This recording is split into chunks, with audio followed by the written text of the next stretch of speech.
नमस्कार दोस्तों, मैं गुरमीत सिंह तेवतिया एक बार फिर से आप सभी लोगों का स्वागत करता हूं अपने इस यूट्यूब चैनल में।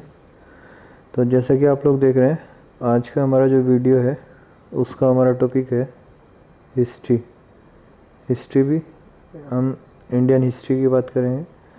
तो ये जो सब्जेक्ट है इंडियन हिस्ट्री, ये आपका यूपी टेट, सी टेट और ये आपका यूपी ट्रिपल एस सी और यूपी पीएससी और यूपीपी आरपीबी में तब आपका जो है सभी एग्ज़ाम में आने वाला टॉपिक है। तो आज जो हमारा जो है वीडियो है वो हिस्ट्री का इंट्रोडक्शन वीडियो है। इसके बाद हम हिस्ट्री में क्या क्या हुआ है वो सारी चीज़ें पढ़ेंगे, लेकिन आज सिर्फ जो है हम हिस्ट्री का इंट्रोडक्शन वीडियो पढ़ेंगे कि हिस्ट्री के में क्या क्या है जो हमें पढ़ना है। तो वीडियो शुरू करते हैं अपना। वीडियो शुरू करने से पहले जो भी लोग फर्स्ट टाइम हमारे चैनल को देख रहे हैं वो लोग चैनल को सब्सक्राइब ज़रूर कर लें और साथ में जो है बेल आइकन को प्रेस कर लें ताकि हमारे आने वाली सभी वीडियो का नोटिफिकेशन आपके पास तक पहुंचते रहे। चलिए शुरू करते हैं अपना हिस्ट्री का जो है आज का इंट्रोडक्शन वीडियो। हिस्ट्री की हम बात करते हैं तो हिस्ट्री हमारा 3 पार्ट में होता है। पहला प्राचीन भारत का इतिहास, दूसरा मध्यकालीन भारत का इतिहास और तीसरा आधुनिक भारत का इतिहास। प्राचीन भारत के इतिहास की हम बात करते हैं तो प्राचीन भारत के इतिहास में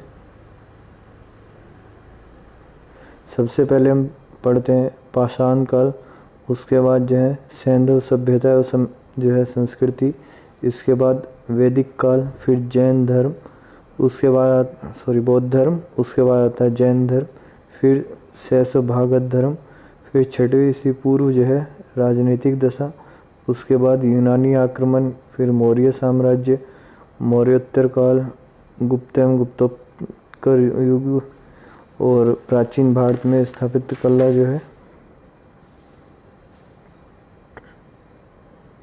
और इसके अलावा जो है फिर आता है दक्षिण भारत जिसमें हमारा चोल, चालुक्य, पल्लव और संगम युग आ जाता है। इसके अलावा आता है हमारा प्राचीन साहित्य एवं साहित्यकार और फिर आता है पूर्व मध्यकाल भारत जो है का इतिहास जिसे 1800 से 1200 ईस्वी माना जाता है। और उसके बाद शुरू होता है फिर हमारा मध्यकालीन भारत। मध्यकालीन भारत के अंतर्गत क्या क्या आता है वो भी मैं आप लोगों को बता देता हूँ। तो मध्यकालीन भारत में जो है सबसे पहले तो भारत का मुस्लिम आक्रमण आ जाता है, उसके बाद दिल्ली सल्तनत आ जाता है। दिल्ली सल्तनत में गुलाम वंश, खिलजी वंश, तुगलक वंश, लोधी वंश, उसके बाद विजयनगर साम्राज्य। फिर दिल्ली सल्तनत के अंतर्गत आता है प्रशासन, कला एवं स्थापत्य, उसके बाद साहित्य और उसके बाद बचा कुचा विविध ये आ जाता है। इसके बाद आता है मध्यकालीन भारत का इतिहास में जो है उत्तर भारत एवं दक्कन का प्रांतीय राजवंश, उसके बाद आता है भक्ति एवं सूफी आंदोलन। इसके अलावा मुग़ल वंश में जो है बाबर, हुमायूं, शेर शाह, जहांगीर, शाहजहाँ, औरंगजेब।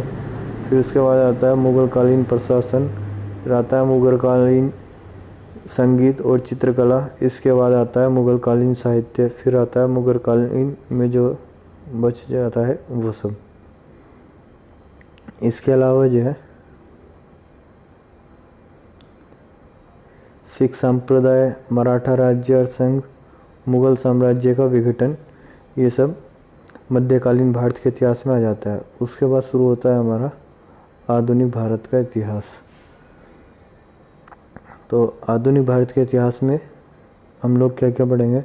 आधुनिक भारत के इतिहास में हम लोग पढ़ेंगे यूरोपीय कंपनी का आगमन, ईस्ट इंडिया कंपनी और बंगाल के नवाब। इसके अलावा क्षेत्रीय राज्य पंजाब और मैसूर।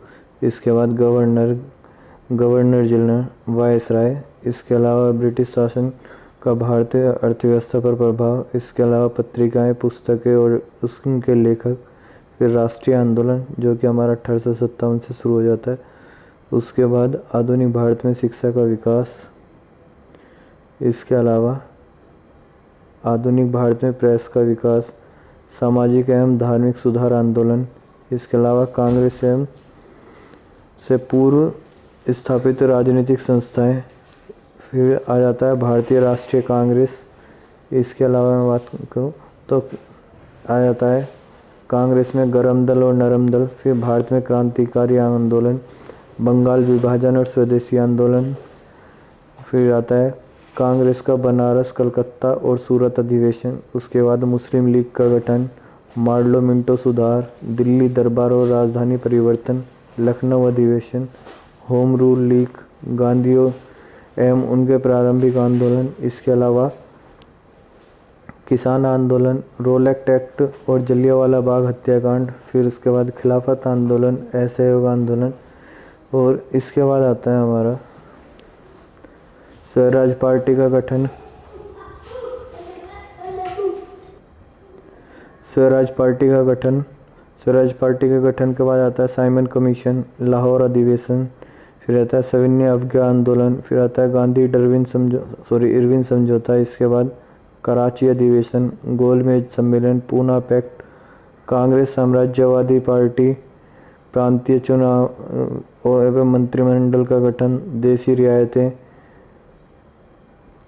इसके बाद आ जाता है द्वितीय विश्व युद्ध, पाकिस्तान की मांग, सत्याग्रह आंदोलन, क्रिप्सन मिशन। और इसके बाद आता है भारत छोड़ो आंदोलन, सुभाष चंद्र बोस और आज़ाद हिंद फौज। फिर कैबिनेट मिशन योजना, संविधान सभा, अंतिम सरकार का गठन, भारत का विभाजन और स्वतंत्रता। और इसके बाद आता है भारत में संवैधानिक विकास, जिसके साथ ही जो हमारी पॉलिटी शुरू हो जाती है। फिर कि इसके बाद शुरू हो जाती है हमारी पॉलिटी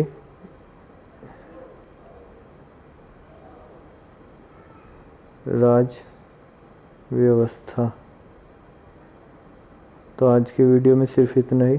वीडियो को देखने के लिए थैंक्स। और वीडियो आपको अच्छी लगे तो वीडियो को लाइक करें, प्लस शेयर ज़रूर करें। और जो लोग फर्स्ट टाइम देख रहे हैं वो चैनल को सब्सक्राइब कर दें।